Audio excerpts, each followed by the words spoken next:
Hey, it's Alex from Android Central. Today we're taking a look at two of the Android heavyweights for early 2014, the HTC One M8 and the Samsung Galaxy S5. This is going to be the big decision for a lot of people buying a new phone this spring, and these two really represent two totally different ways of making a smartphone.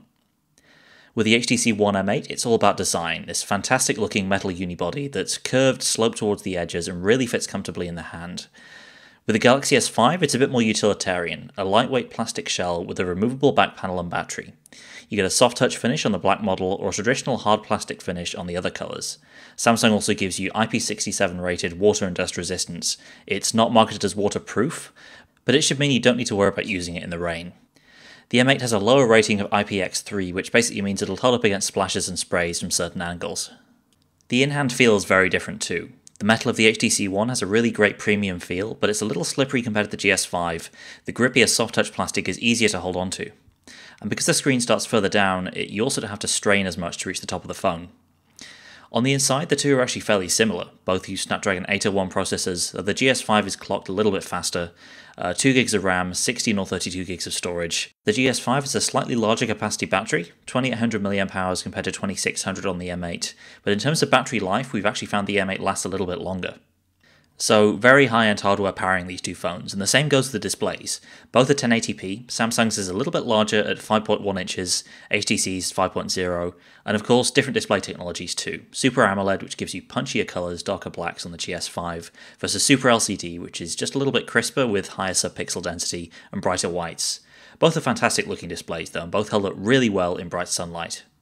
But on the audio front, HTC has a big advantage with its dual front-facing speakers, which are much louder, clearer and bassier than the basic rear speaker of the GS5. One of the biggest hardware differences between the two has to do with camera technology. The GS5 has a 16-megapixel ISO cell camera, whereas HTC is sticking with a 4-megapixel ultra-pixel camera. And they really represent the two extremes of smartphone photography. Samsung's super high megapixel count means it captures much more detail in daylight. HTC's camera is a little faster, especially in low light, and you get unique features like automatic video highlights. HTC's second depth sensing camera also lets you easily apply depth effects. The GS5 can also do this, but you'll need to use a special shooting mode, which is slower. Samsung's camera isn't perfect, and it's definitely a little ropey in low light, but it's the better all-rounder of the two, and it's an order of magnitude better than HTC's ultra-pixel camera in daylight shots. Software on these two phones is another area where there are huge differences. Samsung's new flagship is flatter and arguably less cartoonish than it was before, though it's still overtly colourful and brimming with features. You need to go digging around in the phone's settings menu to find them all though. It's not the impression of being beaten over the head with features like we experienced on the Galaxy S4. The two big new features in the GS5 are the fingerprint scanner built into the home key and the heart rate sensor around the back next to the camera. You won't find either on the M8, though we have to question whether these two features really have mass appeal. The fingerprint scanner works well enough for buying stuff, but its position makes it fiddly and awkward to use for lock screen security, at least while one-handing the device. Likewise, the heart rate sensor is accurate enough, but if you need to regularly keep track of that sort of thing, chances are you're already using more specialized equipment. So the M8 doesn't have anywhere near as many features as the GS5, but the software tricks it offers are well done and useful. Motion launch makes it easier to unlock the M8 without reaching for its awkwardly placed power button, and Blink Feed, HTC's home screen reader, is better than ever, bringing in content from more services and being more intelligent about what it shows. Samsung offers My Magazine, a Flipboard-based competitor, but it isn't nearly as useful as Blink Feed. That's on top of the fact that HTC's software has a cleaner, more consistent look, and is just more responsive than Samsung's UI.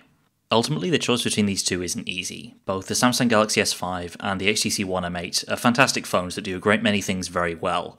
But having used both for the past several weeks, we found the HTC One to be the more enjoyable phone to use. HTC hasn't nailed every area of the smartphone experience. The lopsided camera performance is a big letdown, the slippery shape does take some getting used to, but it pulls ahead with great design, superb battery life, and software that's responsive and good looking.